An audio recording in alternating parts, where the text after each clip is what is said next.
ஹரிஹோம் எப்படி அந்த வெளியே தூரம் எடுத்து அந்த கல்லில் அந்த வழியிலிருந்து பாதையிலிருந்து அதை எடுத்து வந்து எப்படி இங்கே ஏன் இதை கல்லுலாம் லே பண்ணுறோன்னா நாங்கள் மண் மேலே ரீஃபில் பண்ணுவோம். பண்ணால் தான் அந்த மண் கரையாத இருக்கும்.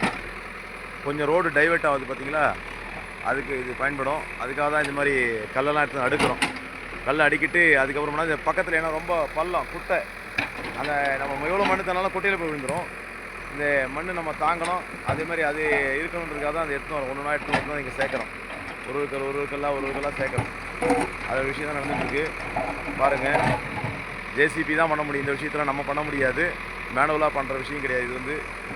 ஏன்னா ஒரு ஸ்டோனும் நிறைய வெயிட்ஸு, அந்த ஸ்டோன்லாம் பண்ண வேண்டிய விஷயம் என்னென்னா அது அப்படி பண்ணால் தான் வந்து அது நம்ம மேனுவலாக பண்ணால் ஒரு வாரம் 10 நாள் எடுத்துக்கும். ஒரு கல்லோட நவுத்த நம்மளால முடியாது. ஜேசிபி ஒர்க் தான் இருக்கும், அந்த அளவுக்கு நல்லாயிருக்கும். அது பண்ண சொல்ல தான் வந்து எவ்வளோ பெரிய ஸ்டோனோனால் நம்ம தூக்கி வந்து லிஃப்ட் பண்ணி மேலே எடுத்து வந்து வைக்க முடியும், சௌரியமாக இருக்கும் நமக்கு.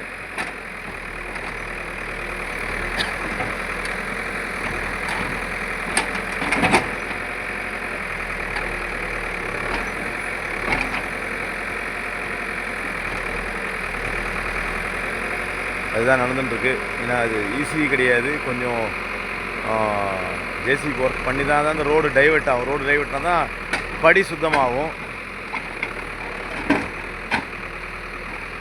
ஒரு ஸ்டோன், அடுத்த ஸ்டோன் அது இருக்குது பாருங்கள், அது கொஞ்சம் பெரிய ஸ்டோன். அதை போய்ட்டு இப்போ ஜேசிபி முன்ன மூவ் ஆகி போயிட்டு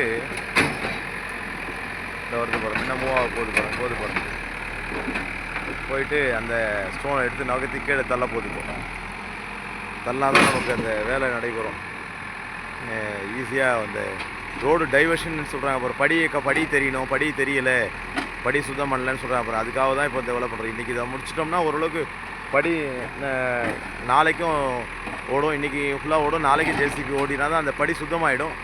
படி சுத்தமாகிடுச்சுன்னா அப்புறம் நமக்கு நல்லா பார்க்குறதுக்கு நல்லாயிருக்கும், ஒர்க்கு நல்லாயிருக்கும் பார்க்குறதுக்கு. அதுக்கப்புறம் பாயிண்டிங் பண்ணுற ஒர்க்கு அதெல்லாம் அதுக்கப்புறம் ஒரு 2 3 நாள் அந்த ஒர்க்லாம் இருக்குது.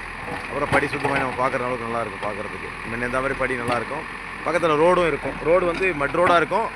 அது பெரிய ப்ராசஸ். அது எப்போ நமக்கு சிமெண்ட் ரோடோ இல்லை ரேம்போ கிடைக்க வாய்ப்பு இருக்குது. அது பெரிய டோனர் வச்சு நம்ம அதை பண்ண வேண்டியிருக்கோம். பார்க்கலாம் எப்படி நம்ம. அப்புறம் நம்முடைய தொகுதி எம்எல்ஏ எம்பிக்கெலாம் அதோடைய ரெக்வஸ்ட்லாம் கொடுத்துருக்கோம். அது சக்ஸஸ் ஆச்சுன்னா நமக்கு கிடைக்கிற வாய்ப்பு இருக்குது. பார்க்கலாம். அது எப்படி நமக்கு ஐடியா தெரியும், நமக்கு தெரியல. பார்க்கலாம். இந்த அளவுக்கான விஷயத்தை நம்ம இது பண்ணுறோம். நடந்துட்டுருக்கு, தொடர்ந்து நடந்துட்டுருக்கு. வீடியோஸ்லாம் தொடர்ந்து பாருங்கள். ஏன் என்னென்ன ஒர்க் நடக்குதுன்றது, இவ்வளோ பெரிய விஷயம் செய்ய வேண்டிய விஷயம் என்னன்றதை நீங்கள் பார்த்து தான் தெரிஞ்சுக்கணும். ஏன்னா அந்த படியில் நம்ம ஏன் மண் கொட்ட வேண்டியதுன்னா, அப்போ ஏன் மண் கொட்டினா படியில் போய் மண் கொட்டுன்ற பக்கத்தில் பெரிய பள்ளம் இந்த தெரியுது பாருங்கள், உள்ள டீப்பாக காமிக்கிற மாதிரி இவ்வளோ பெரிய பள்ளம் பாருங்கள்.